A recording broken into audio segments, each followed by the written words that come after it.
This piece of work right here is Mr. Rich Johnston. He writes for Bleeding Cool. He is an interesting character, and he is no friend of COMICSGATE. He is also very, very, very much a soy boy. Came across this article as I was cruising on Bleeding Cool. Oh, Rich Johnston, your little pop-ups. Alan Moore replies to COMICSGATE in Final League of Extraordinary Gentlemen. Now, this article isn't much. It's very, very minor. Most people would just ignore it. I mean, the issue that he's bringing up is should be ignored. But Rich Johnston is taking any opportunity he can to dunk on COMICSGATE because it bothers him so much that people like him, people on his side of the big Marvel and DC people, the very, very far left, that there's an alternative to him and the people he carries water for, the Gail Simones and all the others. And that alternative is called COMICSGATE, and that has allowed dozens of new creators, I'll say dozens of new creators, to have very successful campaigns, and a few other dozens who what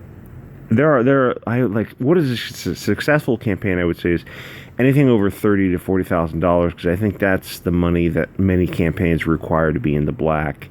It used to be back in the day that $30,000 for a campaign was very successful. It was a huge hit. But nowadays, that it's still good. But nowadays, there's more money out there, and there's more people with $100,000 campaigns, which a few years ago would be crazy. But there are also people who are just getting their comics off the ground, and they're successfully going forward with like $10,000. So COMICSGATE is giving these people a hell of an opportunity, and there are enough channels on YouTube, especially Ethan Van Sciver's channel is number one, that you can go around these channels and sell your wares. And at least get people interested in your first book, and if it's good, hopefully they'll also get interested in your second book. Anyway, Rich Johnston is so petty. He's such a petty, small man with a high body fat percentage that he decided to pen this poison article. Alan Moore replies to COMICSGATE in Final League of Extraordinary Gentlemen. Yesterday saw the final issue. Oh, and do you think Alan Moore knows what the hell COMICSGATE is, or does he know what he's been told? Yesterday saw the final issue, Alan Moore, Kevin O'Neill's League of Extraordinary Gentlemen, with Tempest number 6, providing the final cap as the book headed towards the Dalek invasion of Earth. We mentioned a few favorite surface moments right here, and Morologist Tantimit took a deeper look here, reminding us that Alan Moore still has a number of unpublished comic book projects still to be announced and scheduled. But this has been represented as their final works and comics together, and he and Kevin took the chance to thank a few folks and give a final goodbye. He does not know who reads him and who does not, such as a certain Congresswoman, Alexandria Ocasio-Cortez, who says, to quote Alan Moore, "None of you understand I'm not locked up in here with you, you're locked up in here with me." Now, where did she learn that quote from?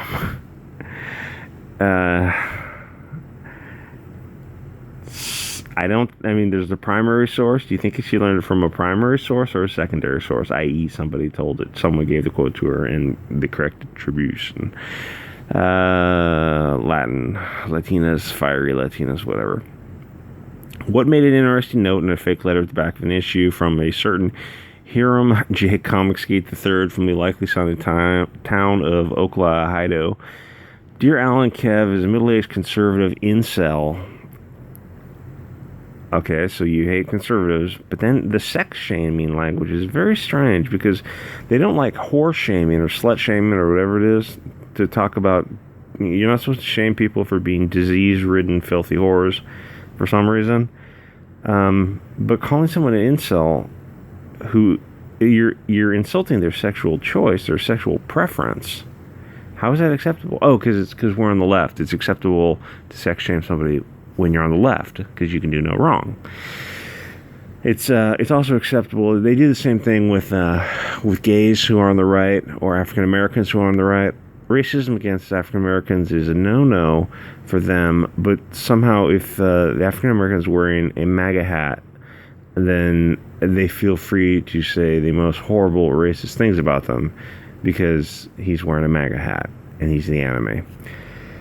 Anyway, Conservative incel sitting wedged behind my keyboard, trolling AOC with my Batman t-shirt covered in Pringles. You know, that describes a lot of the people who work at Marvel and DC.